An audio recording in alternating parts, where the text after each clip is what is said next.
गोकुलधाममधील रहिवासी बंधू भगिनींनो, सुरुवातीला तर ज्या गृहनिर्माण संस्थेंनी आजच्या या सभेचं आयोजन केलं त्यांचे मी मनपूर्वक आभार मानतो की त्यांनी मला बोलवलं आणि ही संधी दिली की आपल्या समोर काही विचार मांडण्याची संधी मिळाली। वास्तविकपणे कायदा काय आहे हे समजून घेण्याची आवश्यकता प्रत्येकांनाच असते, पण काही लोकांना मराठीत चालेल का? नाही, कधी कधी मागणी अशी असते की काही लोकांना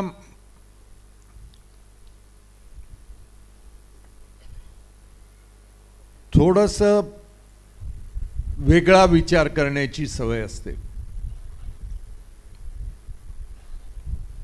वास्तविकपणे सर्व 21 इमारतीच्या पदाधिकाऱ्यांनी जर ही सभा बोलवली असती तर जास्त आनंद वाटला असता,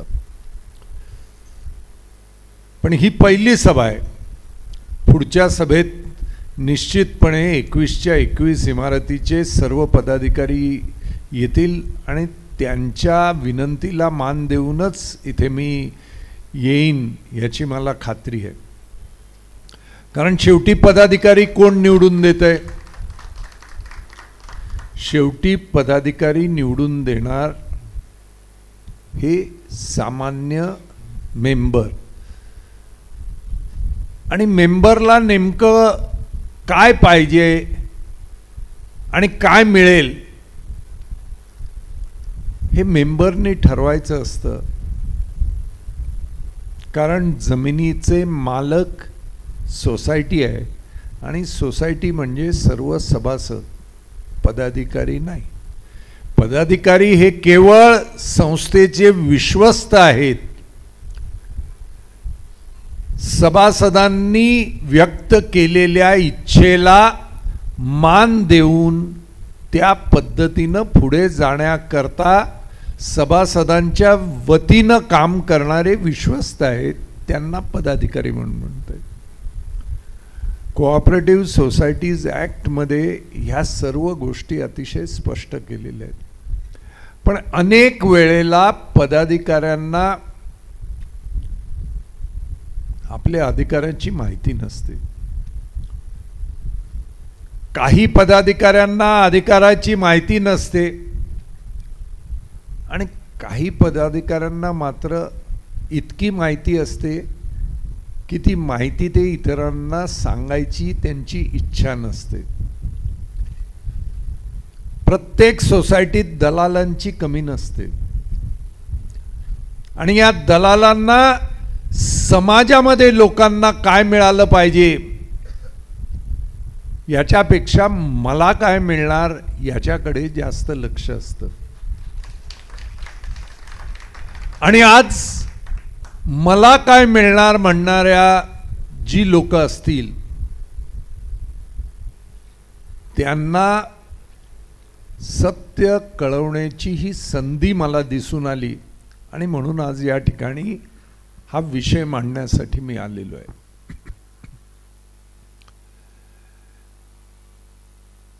पुनर्विकास हा 2 पद्धतीनं होऊ शकतो। एक साधा सोपा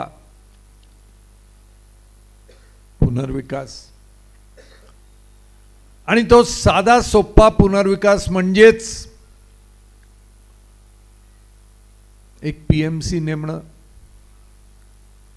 त्या पीएमसीने सांगितल्याप्रमाणे एक बिल्डर नेमणं आणि बिल्डरच्या कागदावर जे काय आहे त्याच्यावर सही करणं आणि मग बिल्डर ज्या पद्धतीनं घर देईल, दिलंच तर दिलं म्हणून समजणं, हा एक मार्ग। या मार्गावर मुंबईच्या 5800 सोसायटी या मार्गानं गेल्या। या 5800 सोसायटी गेल्या 15 वर्षात बिल्डरकडे करार करून फसल्या आणि इमारत आजपर्यंत बांधलेली नाही. आपल्या जवळच एक आहे मला वाटतं इमारत इथे. काय नाव त्या इमारतीचं? पद्मावती. पद्मावतीला गजनी भेटला मला वाटतं. आजपर्यंत तिथे झालेलं नाही. गोरेगावमध्ये एकंदरीत पूर्व आणि पश्चिम मिळून 128 इमारती अशा अर्ध्यावर पडलेल्या आहेत. सुरुवातीला बिल्डर आणि त्यांचे दलाल आपल्याला काहीही सांगतात. आता उदाहरण म्हणून सांगतो. उदाहरण, पीएमसीला सुरुवातीची फी 2 लाख रुपये, 3 लाख रुपये, 5 लाख रुपये देतात. स्वयं विकासाचे आता 1450 सोसायट्या आहेत. पैकी 110 सोसायट्यांचं बांधकाम विविध स्तरावर आहे. 25 सोसायट्या पूर्ण झालेल्या आहेत. एकाही सोसायटीने पीएमसीला आगाऊ रक्कम फिजिबिलिटी रिपोर्टसाठी एकही पैसा दिलेला नाही. कारण स्वयं विकासात पीएमसीला सुरुवातीच्या फिजिबिलिटी रिपोर्टला पैसे देण्याची पद्धतच नाही. त्यामुळे किती जणांचे किती पैसे अक्कल खात्यात गेले याचा हिशेब आणि मोजमाप आपल्याला करणं आवश्यक आहे. कोणीतरी विचारलं वाटतं की एका पीएमसीनी काहीतरी रिपोर्ट दिलाय, आपण दुसऱ्याकडून करूया. तर त्यांना उत्तर काय दिलं? त्याला इतके पैसे लागतील आणि एवढे पैसे आपल्या ऐपतीत नाहीत. स्वयं पुनर्विकासात फिजिबिलिटी करता पैसे देण्याची आवश्यकता नाही हे माहीत असूनही 2 लाख रुपये, 3 लाख रुपये. मी पीएमसींच्या बाबतीत फार अनुभव घेतलेले आहे. वैयक्तिक कोणत्याही पीएमसी विषयी सांगत नाही, पण सर्वसाधारण पीएमसीच्या बाबतीत अनुभव घेतलेले. बँकेमध्ये क्लर्कला वाटते की आपण सगळी कारकुनी करतो, हिशेब आपण करतो, पण जो तो येतो तो साला कॅशियरकडे जातो, कारण कॅशियर पैसे देतो. त्यामुळे लोकांना वाटतं बँक म्हणजे कॅशियर. तर हा फार जळत असतो आतमधून कॅशियरच्या बाबतीत की मी सगळं काम करतो आणि लोक कॅशियरकडे. क्लार्कला नेहमी वाटतं की आपण कॅशियर व्हावं. कॅशियर म्हणतो सगळ्या पैशाची जबाबदारी माझी, एखादी नोट जास्त गेली तर माझ्या खिशातून जाते. हा क्लार्क कारकून बसलेला आहे, काही काम करत नाही, नुसता पगार घेतो. मी हे काम सोडून क्लार्कच्या पदावर गेलो तर मला सुटका होईल. प्रत्येक जण दुसऱ्याचं काम करू इच्छितो, स्वतःचं काम करायला मात्र विसरून जातो. तसं पीएमसी जे आहेत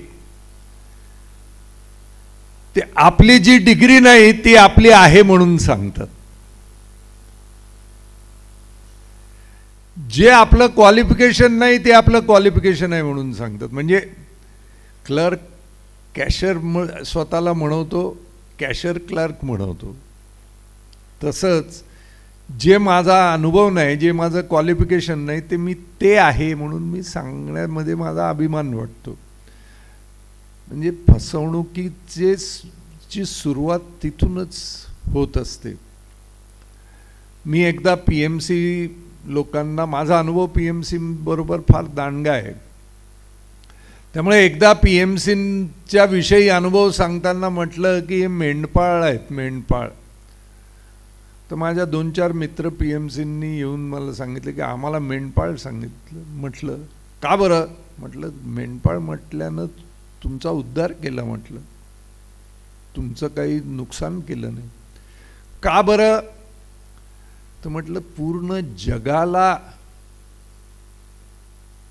जगाने ज्याला देव मानला तो येशू ख्रिस्त मेंढपाळ.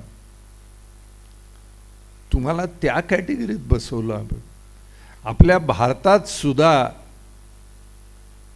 कृष्ण गायी घेऊन जायचाच ना सकाळी, भगवान श्रीकृष्ण देखील गायी घेऊन जायचे. त्यामुळे मेंढपाळ म्हणवण्यामध्ये काहीही नुकसान नाही. पण PMCंना मी मेंढपाळ का म्हणतो हे आता तुम्ही मला विचारलंय तर खरं उत्तर म्हटलं द्यायला लागेल. मी PMCंना सांगितलं की आमचे भोळे भाबडे सोसायटीच्या मेंबरना शेळ्या मेंढ्यांप्रमाणे हाकत हाकत बिल्डरच्या कत्तलखान्यात नेऊन सोडायचं आणि बिल्डरनी मग झटका करावा का हलाल करावा हे त्यांनी ठरवायचं. म्हणून तुम्हाला मेंढपाळ म्हणून स्वयंविकासात आम्ही या मेंढपाळांना थोडा 4 हात दूर ठेवतो. पण बिल्डरच्या योजनेमध्ये हे मेंढपाळ फार शेफारलेले असतात. काय मेंढपाळ सुद्धा 10 लाख रुपयाची 10 कोटी रुपयाची फी मागतात. आणि कोणीतरी मला सांगितलं की मेंढपाळाशी केलेलं ॲग्रीमेंट हे कॉन्फिडेन्शियल असतं. काय म्हणजे तवहूर राणा का कोण आहे तो त्याच्याबरोबर झालेला करार आहे का कॉन्फिडेन्शियल? सोसायटीने सोसायटीची बिल्डिंग कशी बांधावी हे कोणाकडून रिपोर्ट घ्यायचा, तो रिपोर्ट कॉन्फिडेन्शियल.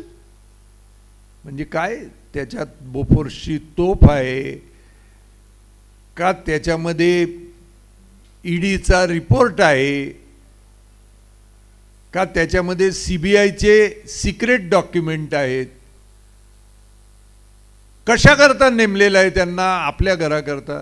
मग आपल्या घराकरता त्यांनी आपल्याला काय सांगितलं हे लोकांना दाखवायचं नाही. त्यांच्याशी काय करार करायचा हे देखील लोकांना दाखवायचं नाही. ऑफिसमध्ये जाऊन करायचं. भारतीय घटनेच्या हे विरोधात आहे. असं जर कोणी करत असेल तर ते सहन करता कामा नये. आणि जे अन्नाडी असतील ज्यांना कळत नाही त्यांनी कायदा शिकून घ्यावा. झोपेचं सोंग आणलेल्याला काही करता येत नाही. झोपलेला असेल तर जाग करता येतं. पण जे झोपेचं सोंग आणून अशा पद्धतीनं, मी माझ्या आयुष्यात या नवीन गोष्टी पाहिल्या की आपण PMCशी काय करार करतोय, काय MOU करतोय, हे कॉन्फिडेन्शियल आणि हे आपल्या मेंबरना घरी घेऊन जायला द्यायचं नाही. म्हणजे त्यातून काय कोट्यावधी रुपये ते कॉपी घेऊन गेली, त्याच्यात 2 रुपयाच्या झेरॉक्समध्ये कोट्यावधी रुपये कमवते, कोणाचं नुकसान करते. कुठून हे कायदे काढले? कोऑपरेटिव्ह सोसायटी ॲक्टमध्ये उलट असं आहे की कोणतीही गोष्ट याच्यात गोपनीय ठेवता कामा नये. सर्व गोष्टी मेंबरपर्यंत पोचल्या पाहिजेत. मेंबरचा तो अधिकार आहे. मग तो अधिकार मेंबरपासून दूर ठेवायचं. आणि कोणाशी आपण काय करार करतो याचा ड्राफ्ट देखील त्या 4 भिंतीतून बाहेर घेऊन जायचं नाही असं कोणीतरी मला सांगितलं. मी म्हटलं नाही असं होणार नाही. नाही म्हणाले असं झालेलं आहे. म्हटलं आश्चर्य आहे. म्हणजे जगातल्या 7 आश्चर्यांपैकी एक आश्चर्य आहे. ते सांगतात काय, तुम्ही ऐकता काय, सगळा आनंद आहे.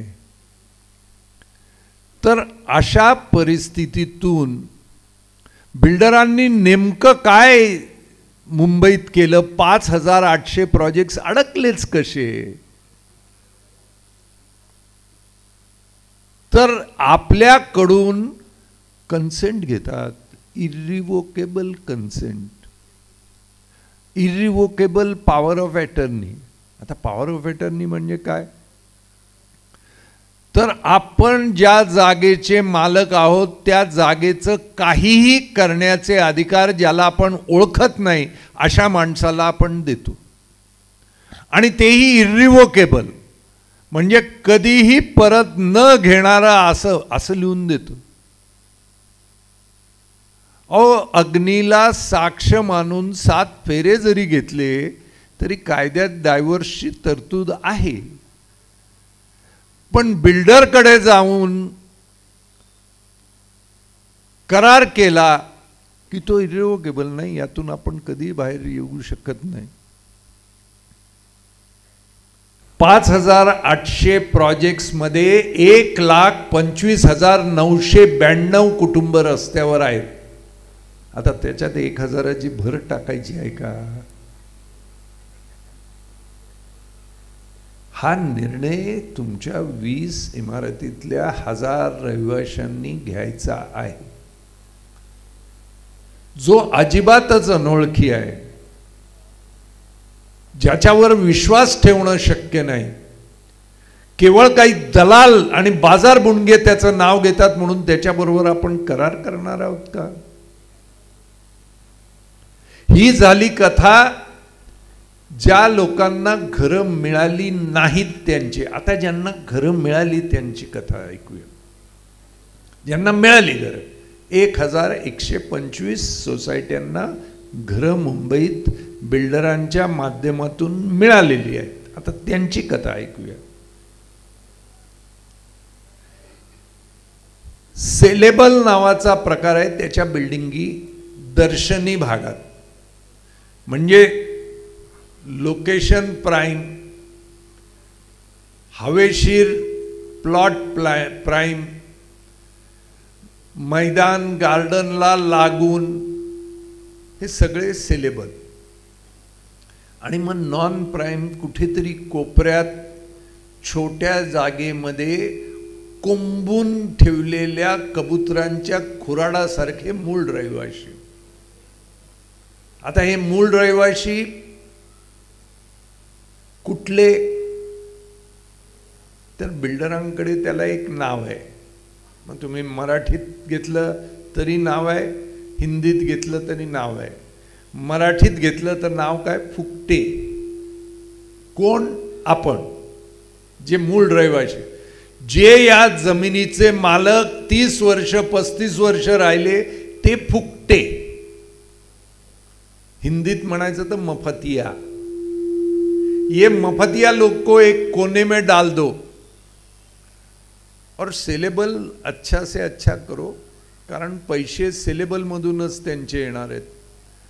आणि सेलेबल ही चकाचक करायची आणि मूळ रहिवाशांना कुठेतरी नगास नग दिल्याप्रमाणे खोल्या द्यायच्या. त्याची गणितं आज आपण करणार आहोत. सध्या ह्या गोष्टी लक्षात ठेवू. तर प्लॉट मधला 1,000 आपण,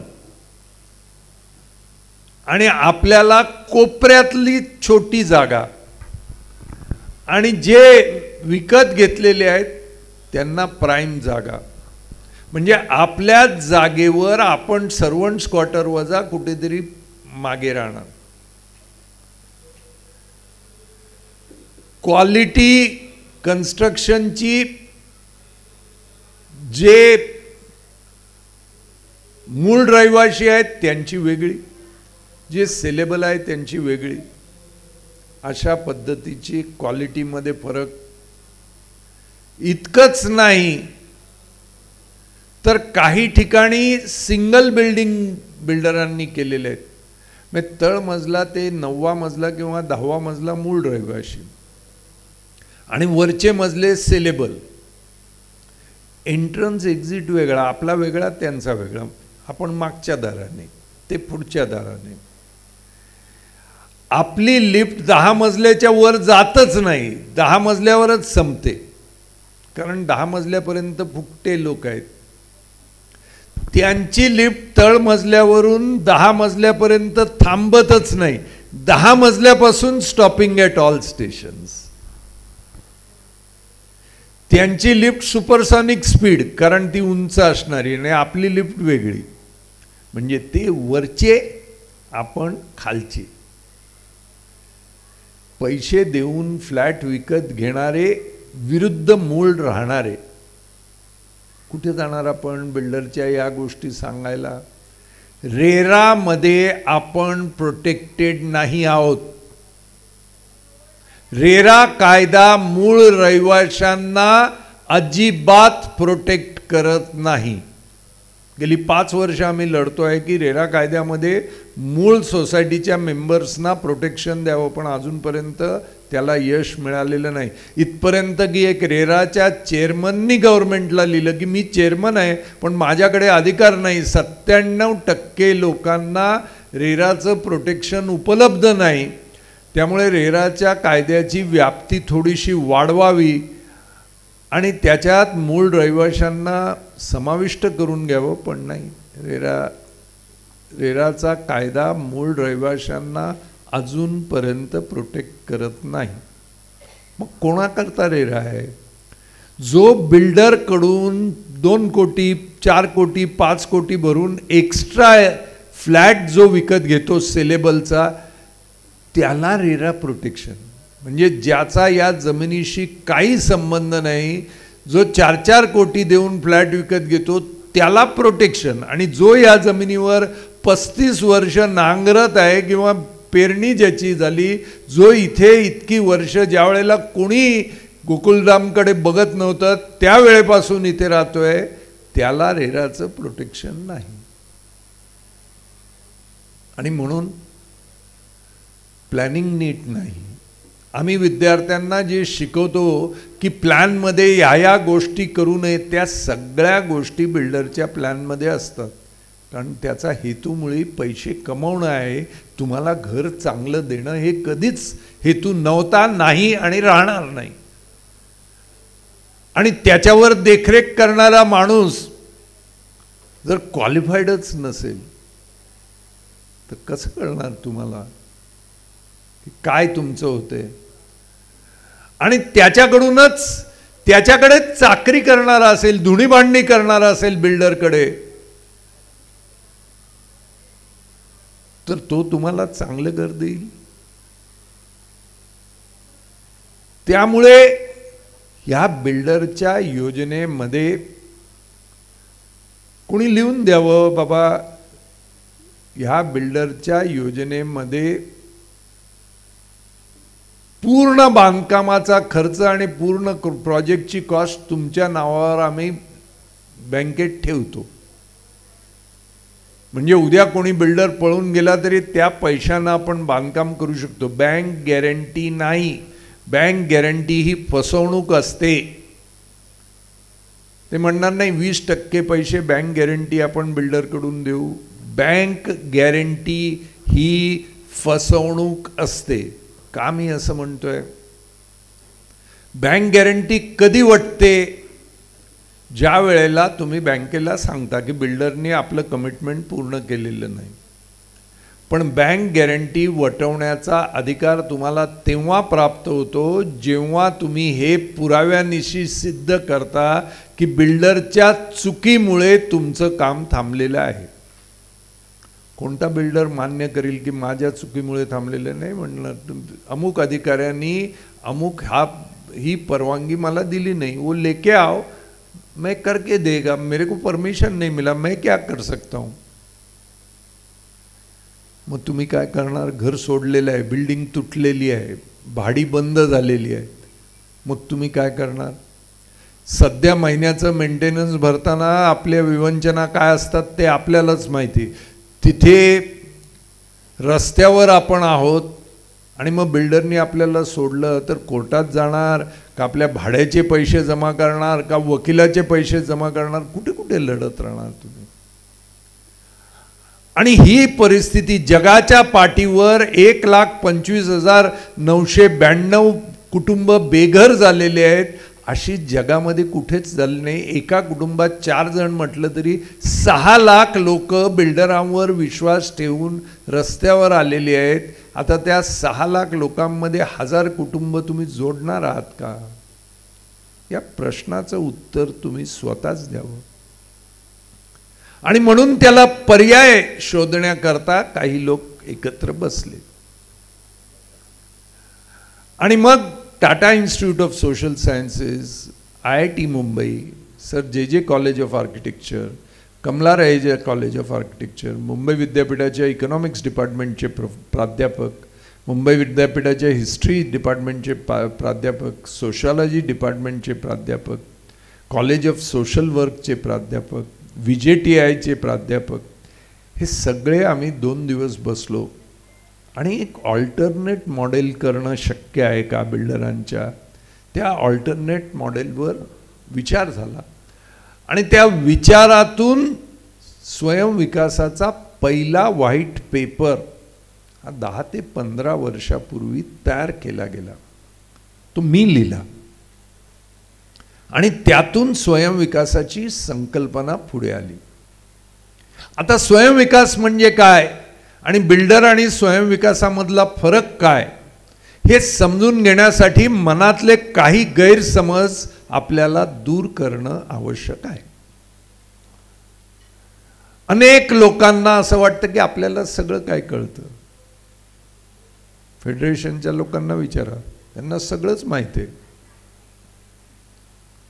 कोणतीच गोष्ट माहीत नाही असं नाहीये.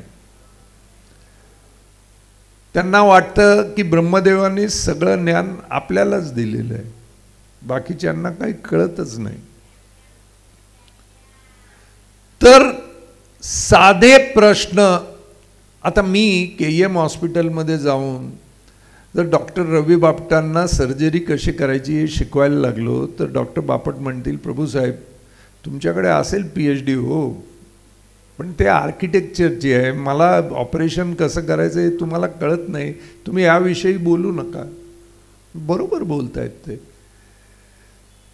सगळेच विषय सगळ्यांना कळत नाही. 4 चोपड्या शिकलं म्हणून सगळ्या गोष्टी आल्या असं नाही. इथे तर 4 चोपड्या शिकलेली माणसं नाही आहेत असं मला कोणीतरी सांगितलं. तर कसं काय कळणार. पण तरीही साध्या प्रश्नाला हुशार लोक उत्तर चुकीचं देतात. आता एक कॉमन प्रश्न जर 100 लोकांना विचारला, अगदी साधा प्रश्न, तर 90 जण त्याचं उत्तर चुकीचं देत असतात. कोणतं. बिल्डिंग कोण बांधतो. साधा प्रश्न. 90% लोक म्हणतात बिल्डर. उत्तर चूक. कोणताच बिल्डर बिल्डिंग बांधत नाही. रहेजा बांधत नाही, रिझवी बांधत नाही, हिरानंदानी बांधत नाही, रुस्तमजी बांधत नाही. कोणताच बिल्डर बिल्डिंग बांधत नाही. बिल्डर करता बिल्डिंग बांधणारा जो प्राणी असतो त्याला ठेकेदार किंवा कॉन्ट्रॅक्टर असं म्हणतात. कॉन्ट्रॅक्टर हा वेगळा आणि बिल्डर हा वेगळा, हेच मुळी आपल्या डोक्यात अनेक वर्ष बसत नाही. बिल्डिंग बांधणारा कोण. बिल्डर. अरे स्वयंविकासात बिल्डर नाही, मग बिल्डिंग कोण बांधणार हो, असा प्रश्न विचारणारे अनेक लोक आहेत. सुशिक्षित क्वालिफाईड लोक सुद्धा हा प्रश्न विचारतात. त्याला उत्तर हे आहे की कोण बांधणार, म्हणजे बिल्डर करता जे बिल्डिंग बांधतात तेच स्वयंविकासाकरता बिल्डिंग बांधतात. कॉन्ट्रॅक्टर वेगळा आणि बिल्डर वेगळा. बिल्डर करता ठेका घेऊन किंवा सोसायटी करता ठेका घेऊन बिल्डिंग बांधणारा हा कॉन्ट्रॅक्टर, आणि प्रोजेक्टमधून आपल्याला लुटून पैसे घेऊन जाणारा हा बिल्डर. जिलेबी विकत घ्यायची असेल तर हलवायाकडे जावं लागतं, आणि दाढी करायची असेल तर सेलूनमध्ये जायला लागतं. सेलून आणि हलव्याचं दुकान ह्याच्यामध्ये जसा फरक आहे तसं बिल्डर आणि कॉन्ट्रॅक्टरमध्ये फरक आहे. पण आपल्यापैकी अनेकांना हा फरक कळत नाही. हा एक गैरसमज. दुसरा गैरसमज असा की बिल्डर स्वतःच्या खिशातून पैसे टाकून रिडेव्हलपमेंटची बिल्डिंग तयार करतो. कोणताच बिल्डर स्वतःचे पैसे रिडेव्हलपमेंटमध्ये लावत नाही. आता तुम्ही विचाराल हे तुम्हाला कसं कळलं, ह्याचा काही तुमच्याकडे पुरावा आहे का. आहे. पूर्ण देशातल्या सर्व बिल्डर्सना फंडिंग ऑर्गनाइज करण्याची भारतामध्ये एक सगळ्यात मोठी संस्था होती, ज्यांनी 30,000 कोटी हे सर्व बिल्डर्स, जी नावं तुम्ही घ्याल त्या सर्व बिल्डर्सना वाटले. त्या संस्थेत 5 वर्ष नोकरी मी केली आहे आणि मोठ्या पदावर केलेली आहे. आणि या मोठ्या पदावर असताना या सर्व बिल्डर्सना पैसे कर्ज म्हणून देण्याचं काम मी केलेलं आहे. आणि ते देत असताना बिल्डर पीएमसीला दर महिन्याला काय देतो आपल्याला खोटा रिपोर्ट देण्यासाठी, याच्याविषयी मी माहिती घेतलेली आहे. इतकंच नव्हे तर कोणत्या बिल्डिंगीत कोणत्या पदाधिकाऱ्याला अंडर द टेबल कॅश किती द्यावे लागतात याचाही हिशेब मी त्या पदावर असताना, कारण आमच्याकडून पैसे घेणार म्हटल्यावर आम्हाला हिशेब त्यांना देणं भाग आहे. त्यामुळे हे मी अनुभवातून बोलतोय. बिल्डरांकडून मिळालेल्या माहितीच्या आधारेच बोलतोय. त्या पदावर होतो आणि 2-3 बिल्डरकडे ॲज अ कन्सल्टंट मी 4-4 वर्ष कामही केलेलं. त्यामुळे बिल्डर नेमकं काय करतात आणि बिल्डरचं फंडिंग कुठून येतं याविषयी माझ्या इतकी माहिती कोणालाही नाही. त्यामुळे या माहितीतूनच मी माहिती देतोय की कोणताच बिल्डर स्वतःच्या खिशातले पैसे प्रोजेक्टमध्ये टाकत नाही. प्रत्येक प्रोजेक्टला एक नवीन कंपनी सुरू केली जाते, जिला SPV असं म्हणतात, स्पेशल पर्पज व्हेइकल. ज्यांना इकॉनॉमिक्स कळतं, जे CA आहेत, जे अकाउंटंट्स आहेत, त्यांना SPVचा अर्थ कळतो. ती कंपनी, तो प्रोजेक्ट सुरू होत असताना ती कंपनी केली जाते आणि प्रोजेक्ट पूर्ण झाला की ती कंपनी वाइंड अप केली जाते. सेलेबल एरिया विकला की ती कंपनी वाइंड अप केली जाते, बंद केली जाते.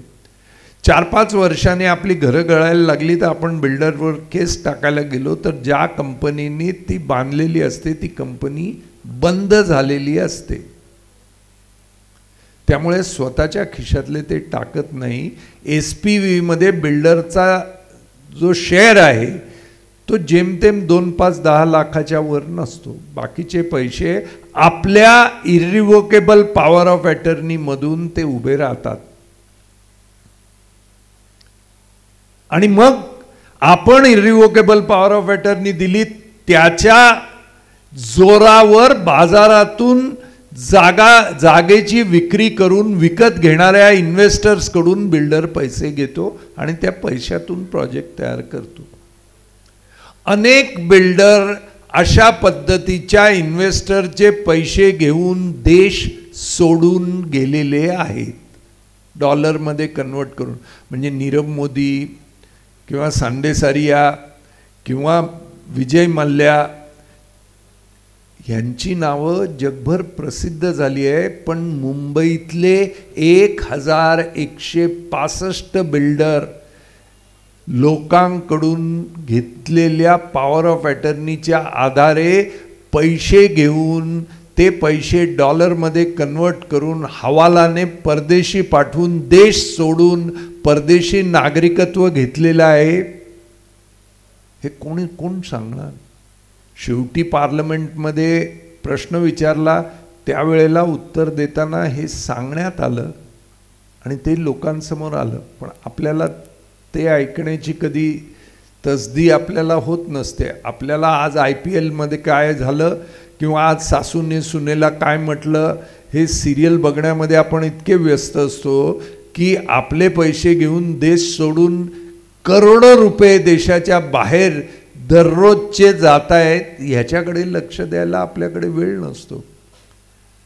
त्यामुळे त्यातलाच एक बिल्डर जर आपल्याकडे आला किंवा आपल्या बिल्डरला दुर्बुद्धी सुचली आणि आपला प्रोजेक्ट अर्ध्यावर अडकला तर आहे त्या आयुष्यातलं एकमेव घर लोकांना सांगण्यात आलं की तुम्ही 10,000 हे घर घेतलं होतं, त्याची किंमत आता 2 कोटी होणार. तर त्यांना दिसायला लागलं की गिरणी कामगारातून 10,000 घेतलेलं घराची 2 कोटी होतं. लवकर करा, कशावर सहाय्य पाहिजे, ताबडतोब देतो, पण ते करून टाका, असं मला काही लोकांनी सांगितलं.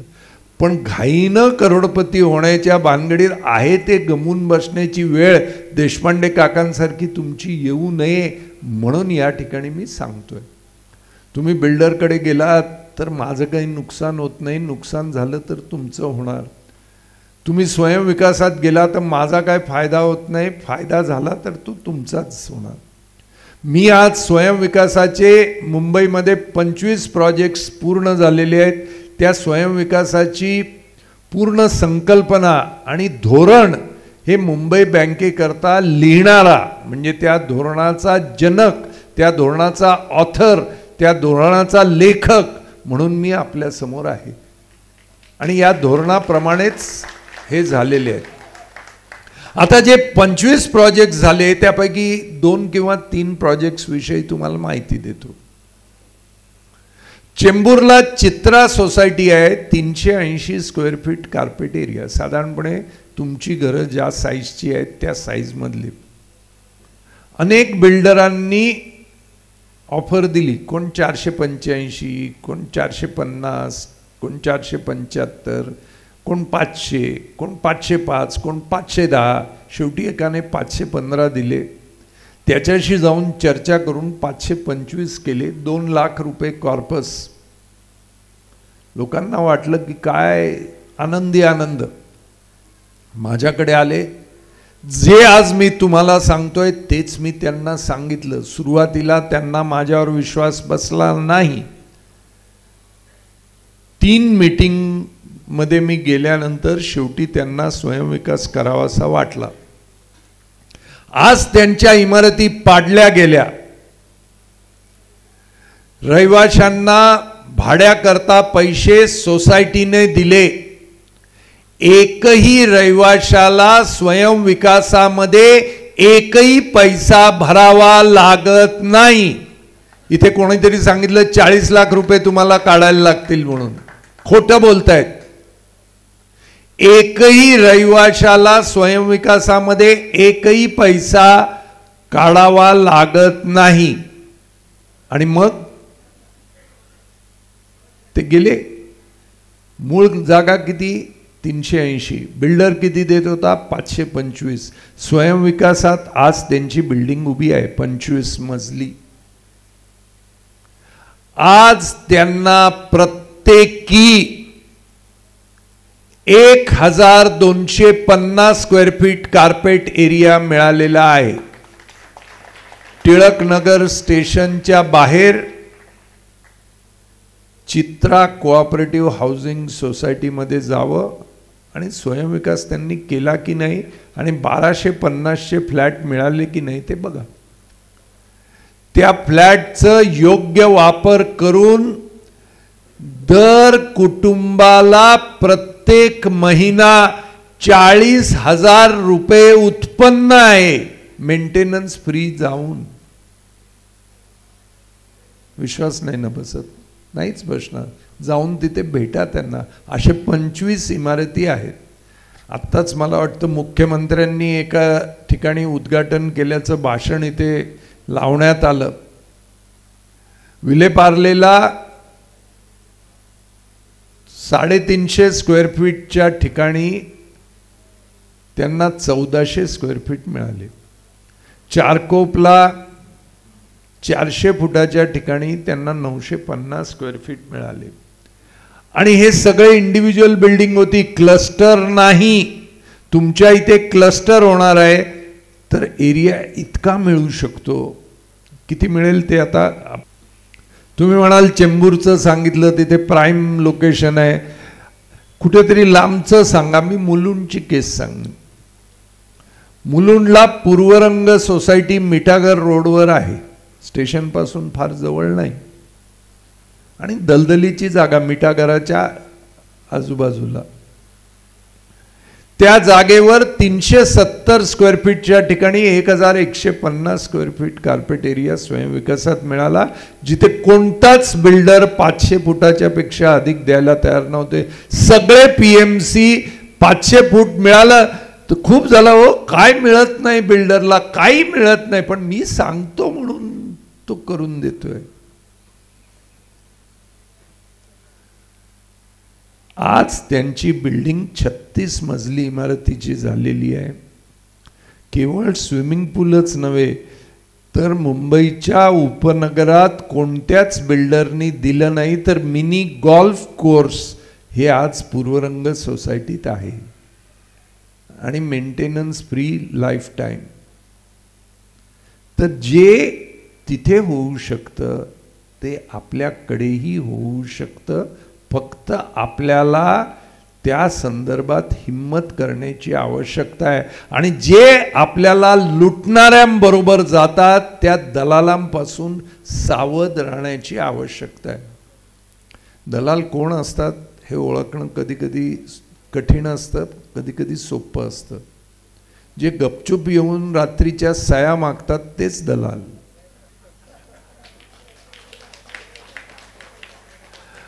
आणि सया घेऊन जातात आणि आपलं वाटोळं करतात. त्यामुळे कोणतीही सया कोणत्याही सया देऊ नका. कोणत्याही MOU वर सही करू नका. आपले अधिकार काय आहेत हे आधी समजून घ्या. आपल्याला फसवणारे कोण लोक आहेत यांना ओळखा. आपली फसवणूक झाली नाही, आपण स्वतःच्या पायावर उभं राहायला शिकलो तर आपल्याला काय मिळेल हे समजून घ्या. आणि मगच सह्या कराव्या की करू नये यावर सामुदायिकरित्या बसून निर्णय घ्या. 4 टाळकी जमली आणि त्यांनी कुठेतरी बसून निर्णय घेतला. आणि कोणत्या कागदावर आपण सह्या करतोय तो कागद ऑफिस मधून बाहेर सुद्धा येऊ देणार नाही. हा काय, हे काय मोगलाई आहे? कोणी काही म्हणतं आणि तुम्ही ते मान्यही करता. धन्य ते गोकुळधाम.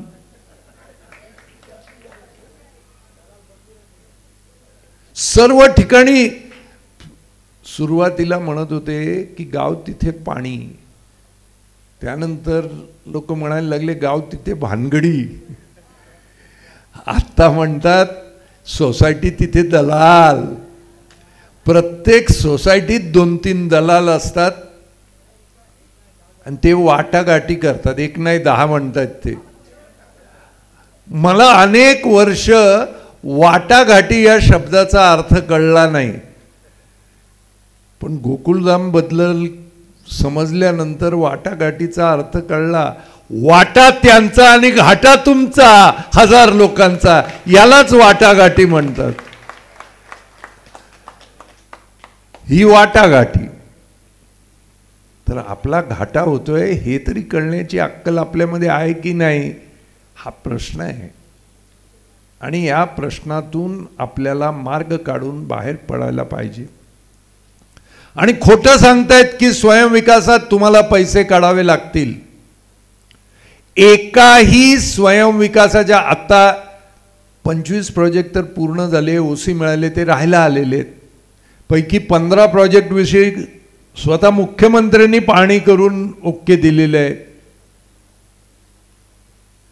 45 प्रोजेक्ट विविध स्तरावर बांधकाम चालू आहेत. 60 प्रोजेक्टला IODCC मिळालेली आहे, परवानग्या मिळालेल्या आहेत. 1450 प्रोजेक्ट मध्ये स्वयंविकासाचा ठराव झालेला आहे.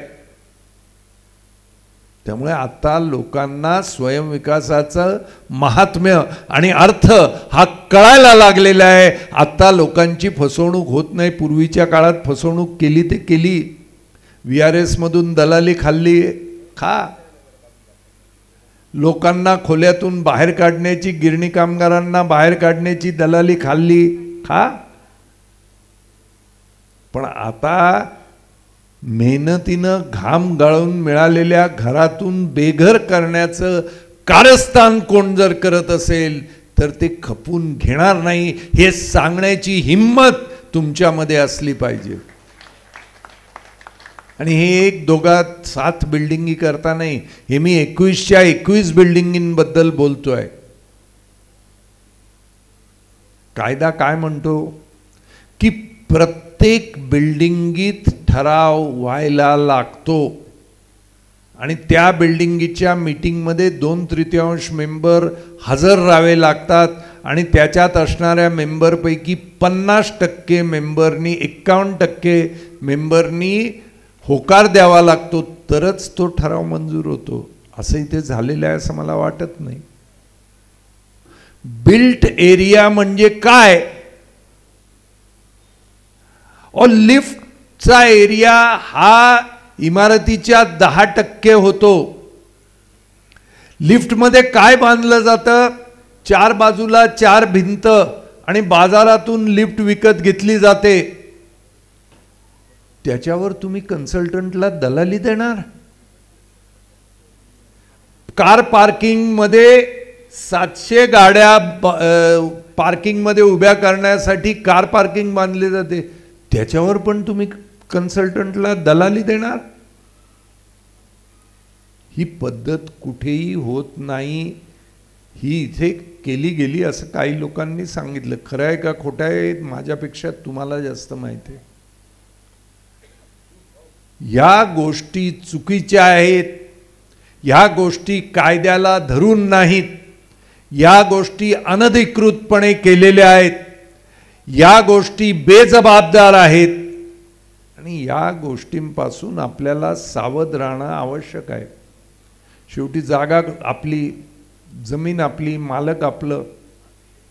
एखाद्याला स्वतःला लुटून घेण्यामध्ये आनंद वाटत असेल तर त्यांनी लुटून घ्यावं, माझी काही अडचण नाही. पण जर आपल्यावर अन्याय होतोय असं जर वाटत असेल तर स्वयंविकास हा मार्ग आहे. स्वयंविकास आणि बिल्डरच्या विकासामध्ये पात्र ही तीच. बिल्डर आर्किटेक्ट कडून प्लॅन तयार करून घेतो, स्वयंविकासात आपण आर्किटेक्ट कडून प्लॅन तयार करून घेतो. बिल्डर कॉन्ट्रॅक्टर कडून बांधकाम करून घेतो, स्वयंविकासात आपणही कॉन्ट्रॅक्टर कडून बांधकाम करून घेतो. बिल्डर लायझॉनच्या माणसाकडून प्लॅन अप्रूव्हल करून घेतो, आपणही त्याच लायझॉनच्या माणसाकडून प्लॅन अप्रूव्हल करून घेतो. फरक फक्त इतका की आपली घरं बांधून उरलेली जागा विकून बांधकामाचा खर्च वगळून सर्व नफा बिल्डर आपल्याला लुटून घेऊन जातो. तो नफा आपण सर्व लोकांमध्ये वाटून घेतो. याला स्वयंविकास म्हणतात. हा बिल्डरच्या विकासापेक्षा वेगळा विकास आहे, त्याला स्वयंविकास म्हणतात. आता हा स्वयंविकास मुंबईभर फार मोठ्या प्रमाणात वापरला गेला. लोकांनी त्याला मान्यता दिली. आम्ही सरकारला म्हटलं की तुम्ही याच्याकरता काहीतरी करणार का? त्यामुळे सरकारने नियम केले. कोणते नियम केले सरकारने? तर अनेक GR काढले. काय आहे त्या GR मध्ये? Point number 1, one window system. लोक म्हणणार ना आपण मध्यमवर्गीय माणूस, आपण प्लॅनची मंजुरी कशी करणार? सरकार म्हणतं तुम्ही करायची नाही. वन विंडो सिस्टीम म्हणजे प्रत्येक महानगरपालिकेला आणि प्रत्येक जिल्ह्याला एक IAS अधिकारी नेमला जाईल आणि त्याच्याकडे जाऊन तुम्ही तुमची कागदपत्र द्यायची. 6 महिन्याच्या आत त्यांनी सर्व टेबलावर जाऊन त्याच्या परवानग्या घ्यायच्या. हे कोण म्हणतं? मी म्हणत नाही, सरकारने केलेला कायदा म्हणतो. हा कायदा कुठे मिळेल? तुमच्या फोनमध्ये आहे. GR dated 13 September 2019, department of housing, government of Maharashtra for self free development. हे टाईप करा, तो GR येतो. त्या GR मध्ये या गोष्टी लिहिलेल्या आहेत. हा पॉइंट नंबर 1. पॉइंट नंबर 2, जितका FSI बिल्डरला मिळतो त्याच्यापेक्षा 10% अधिक FSI स्वयंविकासात मिळणार. हे कोण म्हणते? मी नाही म्हणत, गव्हर्नमेंटचा GR म्हणतो. नंबर 3,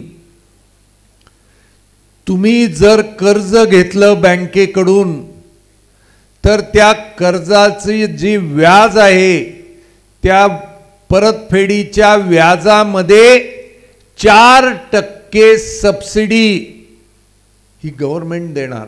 12% व्याज घेतलं तर 4% गव्हर्नमेंट भरणार, 8% आपण भरायचे. 8% जर कर्ज मिळालं तर 4% गव्हर्नमेंट भरणार, 4% आपण भरायचे. हे कोण म्हणतं? मी नाही म्हणत, गव्हर्नमेंटचा GR म्हणतो. आणखी काय म्हणतो GR?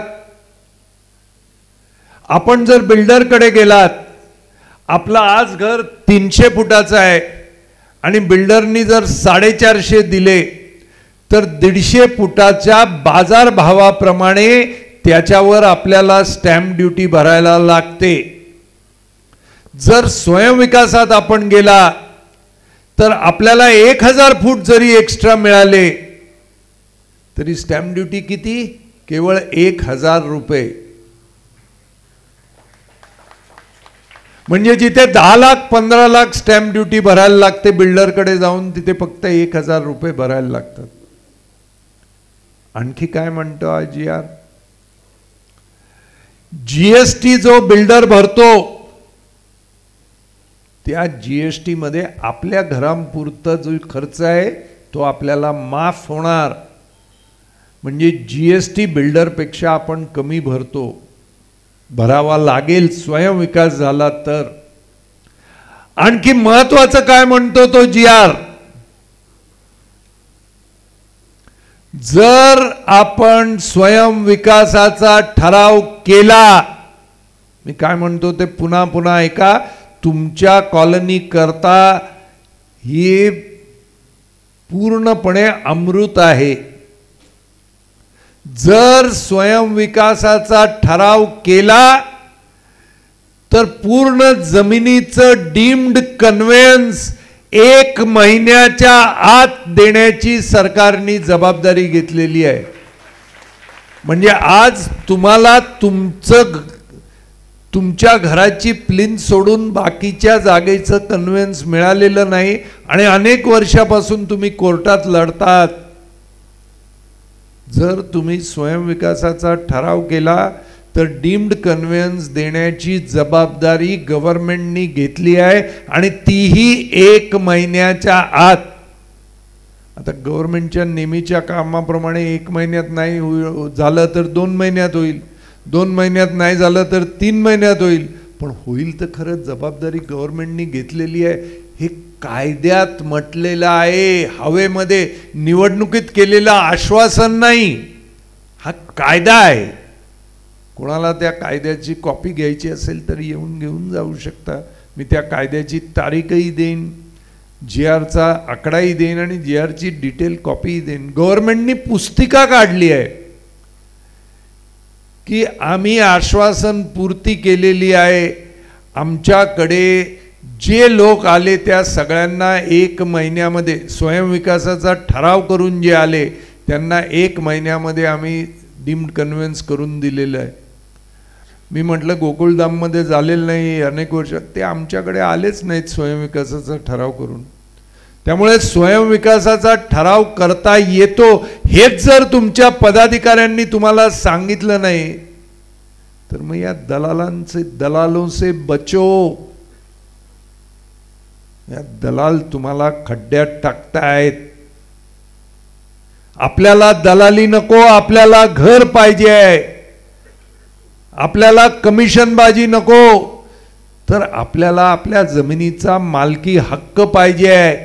जी जागा आपल्यापासून लांब ठेवली, वंचित ठेवला आपल्याला आपल्या जागेतून, त्या जागेचा अधिकार दुसऱ्या कोणी घेऊ नये, तो आपल्या 20 सोसायट्यांना मिळावं याच्याकरता तुम्ही लढणार आहात का? सांगा बाबा, लढणार आहात का? सगळे तयार आहेत लढायला? आता इथे बोलणार मग म्हणणार तुम आगे जाओ, हम कपडा संभालताय.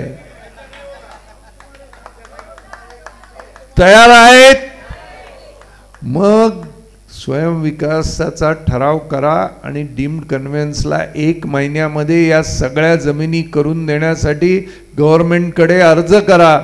नाही झालं 1 महिन्यात तर उभं राहू गे. तुमचा कायद्याप्रमाणे का नाही झालं हे सांगण्यासाठी कायदा आहे, पण कायदा होता हे किती जणांना माहित आहे हो?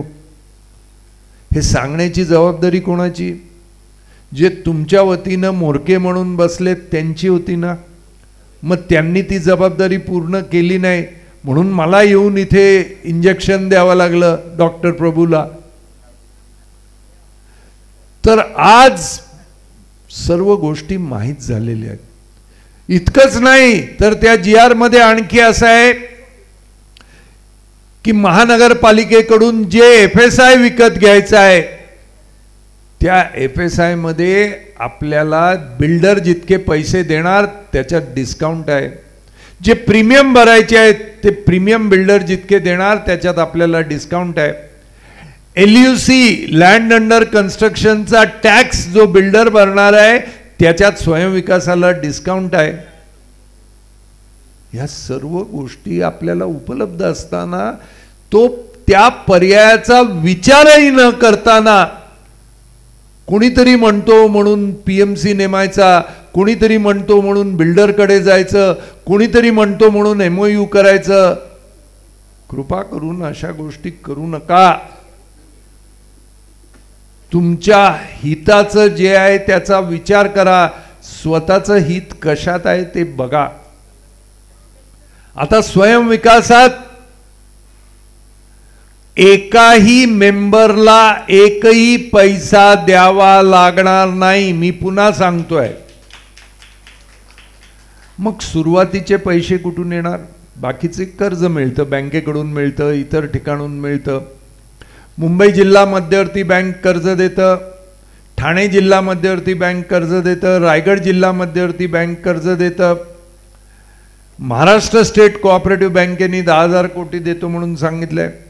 महाराष्ट्र सरकारने स्वयंविकासाला कर्ज देण्यासाठी Maharashtra state self redevelopment housing finance corporation करण्याचा निर्णय घेतलेला आहे. 2 महिन्यामध्ये ते कॉर्पोरेशन तयार होईल. त्यांचं काम केवळ स्वयंविकासाला कर्ज देणं हेच राहील. वेगळं कोणतंच काम त्यांना देणार नाही. हे सगळं उपलब्ध असताना पण सुरुवातीला त्यांचं कर्ज मिळेपर्यंत जो खर्च जर येणार असेल, आपण घरातून बाहेर पडायचं नाही, पण सुरुवातीला खर्च येणार असेल तो सुद्धा मेंबरनी काढायचा नाही. मग कसा येणार तो खर्च? खर्चाचे पैसे कुठून येणार? तर 6 योजना आपल्याकडे आहेत. त्या योजनांमधून मुंबईभर पैसे आगाऊ रक्कम उभी करण्यात आली. योजना नंबर 1, जितका FSI आपला सध्या आहे तो आपल्याला फुकट. त्यावर जो एक्स्ट्रा एरिया आपल्याला मिळणार आहे तोही फुकट. एक्स्ट्रा एरिया किती? त्याच्यावर तुम्हाला अधिक विकत घ्यायचा असेल तर, उदाहरणार्थ छोटा फ्लॅट 1 रूम किचन असणाऱ्या लोकांना 450 म्हणजे 1 बेडरूमच्या ठिकाणी 2 बेडरूम स्वयंविकासात मिळणार. पण 2 बेडरूमच्या ठिकाणी जर कुटुंबात 2 भावंड असतील किंवा मला 2 मुलं असतील, माझ्यानंतर या दोघाही मुलांना मला चांगल्या पद्धतीनं वसवायचं असेल ह्याच घरात, किंवा माझी एखादी मुलगी असेल आणि एक मुलगा असेल आणि तिलाही माझ्या या खोलीमध्ये मला हिस्सा द्यायचा असेल, तर जो एरिया मला मिळतो त्याच्यावर 600 तर मला फुकट मिळणारच. त्याच्यावर आणखी 100 फूट मला विकत घ्यायचे आहेत, जेणेकरून माझे 700 जर झाले तर मी 1 BHKचे 2 फ्लॅट माझ्या घरामध्येच करू शकेन. आणि ते 100 फूट जर मला विकत घ्यायचे असतील, ज्याला विकत घ्यायचे नाही त्याला फ्री 600 मिळणारच, पण त्याच्यावर जर 100 फूट कोणाला विकत घ्यायचे असतील तर ते 100 फूट ज्या दराने तुम्ही बाहेरच्यांना विकणार त्याच्या 30% डिस्काउंटमध्ये तुम्हाला मिळतील.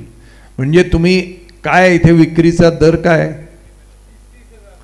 30,000 रुपये पर स्क्वेअर फीट मध्ये जर तुम्ही विकणार असाल, असं आपण धरून चालू, कितीनी विकायचा हे मी ठरवणार नाही, हे तुम्ही ठरवणार. 30,000मध्ये तुम्ही विकणार असाल तर तुम्हाला 21,000मध्ये पर स्क्वेअर फीट मिळेल. म्हणजे 21 लाखामध्ये 100 फूट एक्स्ट्रा एरिया प्रत्येकाला मिळेल. आणि तेही 21 लाख तुम्ही डायरेक्टली पूर्ण भरायचे नाहीत.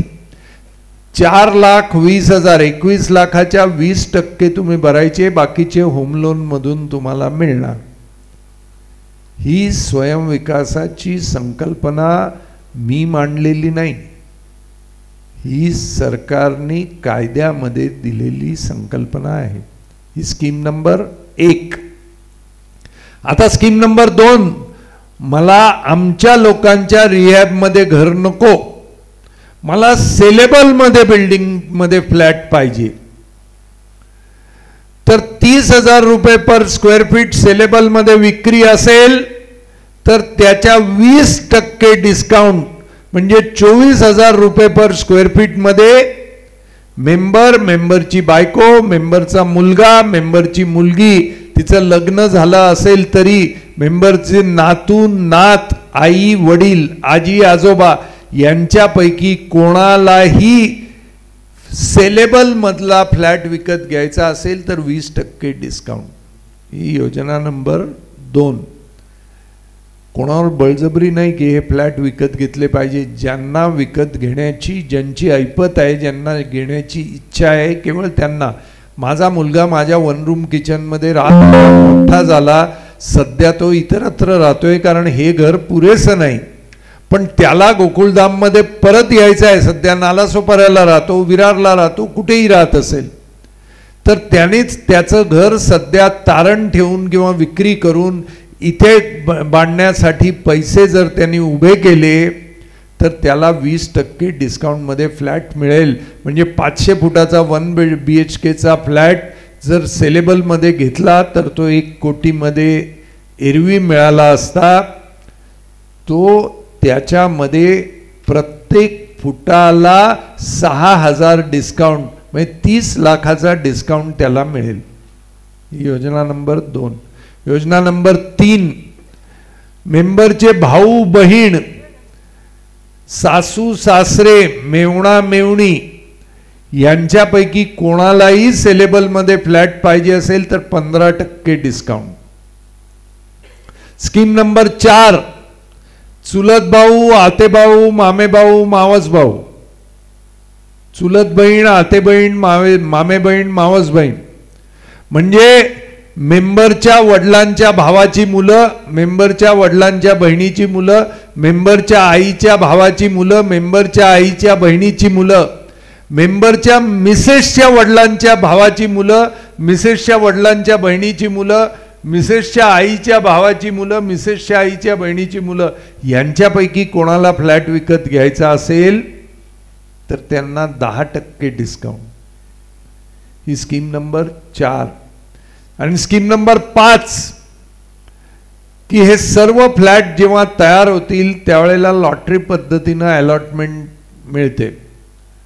पण नाही, मला लॉटरी घ्यायची, माझा वाढदिवस 9 तारखेला आहे, मला 9व्या मजल्यावर फ्लॅट पाहिजे, माझा आवडता आकडा 11 नंबर आहे, मला 11व्या मजल्यावर फ्लॅट पाहिजे, माझं किचन पूर्व दिशेला असलं पाहिजे, मला पूर्व दिशेला किचन असणारा फ्लॅट पाहिजे, मला वास्तूप्रमाणे एखादा फ्लॅट पाहिजे ज्याच्यामुळे माझ्या कुटुंबावर आशीर्वादाचा वर्षाव होईल.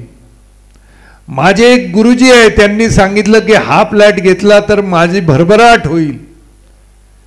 ज्याला जे फ्लॅट हवे असतील, मला 20व्या मजल्यावर फ्लॅट पाहिजे, मला पूर्ण गोरेगावचं आरे मिल कॉलनी त्यातून दिसली पाहिजे, असं जर कोणाला वाटत असेल आणि त्याला लॉटरीमध्ये न जाताना चॉईसचा फ्लॅट पाहिजे असेल, त्यांनी 5 लाख रुपये संस्थेला कर्ज म्हणून द्यावे. हे पैसे त्याचे गेले नाहीत, हे कर्ज म्हणून ठेवले जातील. कारण त्याने ॲडव्हान्स जे दिलेलं कर्ज आहे त्या कर्जातून सुरुवातीचा खर्च भागवला जाईल आणि ते दिलेले कर्जाच्या अगेन्स्ट बिल्डिंग होईल त्यावेळेला त्याला पाहिजे असलेला फ्लॅट त्याला मिळू शकेल. हे 5वी योजना. आणि मग हे करून उरलेले जे फ्लॅट असतील त्याची sole selling agency, real estate agent असतात, Ganesh estate agency, Saibaba estate agency, सर्व देवांच्या नावाने एस्टेट एजन्सी असते. तर 1000 नवीन एजंट आपण नेमणार आहोत. ते कोण? आपले 1000 मेंबर. प्रत्येक मेंबरला एक फ्लॅट विकण्याचा अधिकार. त्यांनी इंस्टाग्राम, फेसबुक, व्हॉट्सॲप कुठूनही आपल्या सर्व मित्रमंडळींना आपल्या स्कीमविषयी सांगावं आणि त्याच्या सांगण्यावरून जर तो फ्लॅट विकला गेला तर त्या विक्रीच्या जो मिळालेला खर्च आहे, 2 कोटी मिळतील, 3 कोटी मिळतील, त्याची 2% जी ब्रोकरेज आहे ती त्या मेंबरला मिळेल. म्हणजे मेंबरचं घर तयार होत असताना एक फ्लॅट विकून त्यातून 2 लाख, 3 लाख, 4 लाख जर ब्रोकरेज मिळाली, त्यातून फर्निचरचा खर्चही निघू शकेल. अशा पद्धतीनं स्वयंविकास पूर्ण मुंबईमध्ये राबवला जातो आहे. तो स्वयंविकास तुम्ही जर राबवला, मी आज सगळ्यांसमोर जाहीरपणे सांगतो की तुम्ही जर स्वयंविकास राबवण्याचा निर्णय घेतला तर तुम्ही निर्णय घेतल्याच्या दिवसापासून ते नवीन इमारतीमध्ये तुमच्या हातात तुमच्या घराच्या चाव्या देईपर्यंत जितकी मदत माझ्याकडून हवी असेल ती सर्व मदत पूर्णपणे विनामूल्य, 1 पैसा देखील तुमच्याकडून न घेताना मी द्यायला तयार आहे. एकही पैशाची अपेक्षा नाही. समाजाने मला खूप काही दिलेलं आहे. आता समाजाला काही गोष्टी परत करण्याची वेळ आहे आणि समाजाला हे माझ्याकडून अनुभवाचं, कर्तृत्वाचं, बुद्धीचं, ज्ञानाचं एक दान आहे असं समजून मी करतोय. आणि दिलेल्या दानाकरता अपेक्षा ठेवणं हे पाप आहे. त्यामुळे तुम्हाला जितकी मदत माझ्याकडून लागेल, म्हणजे उद्या डीम्ड कन्व्हेन्स करण्यासाठी लागली तिथपासून ते अगदी चाव्या मिळेपर्यंत जितकी मदत हवी आहे ती सर्व मदत तुमच्याकडून एकही पैसा. 40 कोटी मागणाऱ्यांना सांगा की तुमच्यापेक्षा खरे क्वालिफाईड अशी माणसं आम्हाला मिळालेली आहेत आणि ते पैसे घेत नाही आहेत. त्यामुळे एमओयू करण्याच्या भानगडीत पडू नये. सर्व गोष्टींचा सर्वंकष विचार करावा आणि नंतरच या गोष्टींचा विचार करावा. 2 बोटं मीठ उचललं, काय मोठी क्रांती केली मिठाच्या सत्याग्रहात. 2 बोटं मीठ घेतलं. महात्मा गांधींनी वाकून 2 बोटं मीठ घेतलं. ते मीठ 2 बोटं ब्रिटिशांकडे नव्हते की महात्मा गांधींनी 2 बोट मीठ घेतलं म्हणून ते चोर ठरले? नाही. इतक्या लोकांना लाठ्यांनी का मारलं की ते प्रतिकात्मक होतं. महात्मा गांधी म्हणाले, माझ्या जमिनीवर उगलेलं हे मीठ आहे, हे ब्रिटिशांचं होऊ शकत नाही. हा समुद्र माझा आहे, तो आला, आटला आणि त्यातून हे मीठ झालं, त्याच्यावर माझा अधिकार आहे. तू कोण इथे येऊन त्याच्यावर मला टॅक्स लावणारा?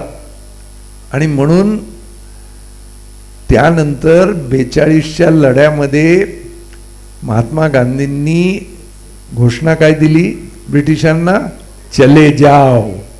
तर आज तीच घोषणा बिल्डर आणि बिल्डरांच्या दलालांना द्यायची आहे. हात जोडून काय म्हणणार? चले जाओ. तर रविवारी येतील ना तुम्हाला सांगायला, तेव्हा हात जोडावं. तुमच्या विरुद्ध आम्ही नाही आहोत, आम्हाला आमचे अधिकार आठवले आहेत. आत्ता आम्ही तुमचं ऐकणार नाही. आमच्या जागेवर डीम्ड कन्व्हेन्स करायचं तर डीम्ड कन्व्हेन्स करू, जे काय करू, आमची जमीन आम्ही घेऊ, आमच्या जमिनीवर जितका FSI मिळेल तो आम्ही घेऊ, त्याच्यावर फ्री किती घ्यायचा हे आम्ही ठरवू, किती विकायचा हे आम्ही ठरवू, खर्च जाऊन मिळालेला पैसा आमच्यामध्ये वाटून घेऊ.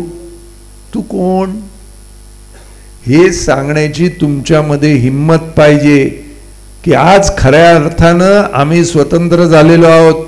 70 वर्षात ब्रिटिशांकडून स्वातंत्र्य झाल्यावर देखील कुणीतरी होय म्हणायचं आणि आम्ही होय महाराजा म्हणायचं, ते आता चालणार नाही. गिरणी मालकांना होय महाराजा म्हटलं, पण आता नाही म्हणणार. आता या जमिनीवर आमचे जे अधिकार आहेत ते आम्ही घेणार, हे तुम्ही जर ठरवलं तर मला वाटतं केवळ गोकुलधाममध्येच नाही, यशोधाममध्ये अशी सभा झाली, तिथल्या लोकांनी क्रांती केलेली आहे. स्वयंविकासाला अधिकाधिक पाठिंबा मिळाला. त्याचे शहा इथे आलेले आहेत यशोधाममधून. यशोधाम एनेक्सचे लोक आलेली आहेत, तिथे स्वयंविकासाला पाठिंबा मिळालाय. तर आता पूर्ण गोरेगाव दिंडोशी भागात स्वयंविकासाचा हवा चालली आहे. त्यामुळे हा अधिकार आपला आहे. आपण स्वतःचा अधिकार घ्यावा, स्वतःचा अधिकार मिळवावा, जास्तीत जास्त एरिया घ्यावा, जे काय असेल ते आपण ठरवावं. अधिकार आपला आहे, दुसऱ्यांच्या ताब्यात देऊ नये. एवढंच बोलून आपली रजा घेतो. जय हिंद, जय महाराष्ट्र.